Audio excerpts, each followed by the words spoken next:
বেনজির আহমেদ, তার নিয়ে পত্রিকায় কি আসছে? তিনি সারা জীবনে নাকি বেতন পেয়েছেন প্রায় 2 কোটি টাকার মতো, কত 1,84,89,200 টাকা।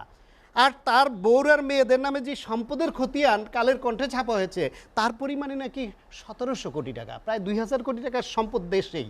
আর ওই যে দুবাইতে যে আরাব খান না কার নাম আসছিল তখন ওনার নাম জড়িত হয়েছিল। ফলে দেশে ঝুঁকি আছে যেন যে এই পরিমাণ সম্পদ করতে পারে, তার পাচারের পরিমাণ কি হতে পারে দেখেন। সামিট গ্রুপের আজিজ খান, সিঙ্গাপুরের মতো দেশের শীর্ষ 50 ধনীর মধ্যে উনি থাকেন, এইবারও 41 নম্বরে আছেন, হাজার হাজার কোটি টাকা। ওনাদের দলের ভূমিমন্ত্রী ছিলেন ইমিডিয়েট পাস্ট যিনি, সাইফুজ্জামান জাভেদ সাহেব চিটাগাংয়ের, তার ব্রিটেনে হাজার হাজার কোটি টাকার সম্পদ কোত্থেকে যায়। এস আলম গ্রুপ শুধু সিঙ্গাপুরেই তার বিনিয়োগ নাকি $1 বিলিয়ন। পত্রিকায় রিপোর্ট আসে, পৃথিবীর কোনো দেশের আদালত পাবেন যে এরকম অভিযোগ আসলে বলতে পারে যেটা নিয়ে তদন্ত হওয়া যাবে না? বাংলাদেশে আদালত থেকে রায় আসে, তদন্ত করা যাবে না। এই যে দেখছে যে তার নেতা, তাদের দলের প্রচার সম্পাদক গোলাপ সাহেব, আব্দুস সোবহান গোলাপ, নিউ ইয়র্কের 9টা বাড়ি টাড়ি সম্পদ এগুলা, এবং দ্বৈত নাগরিক সেটা অস্বীকার করেন।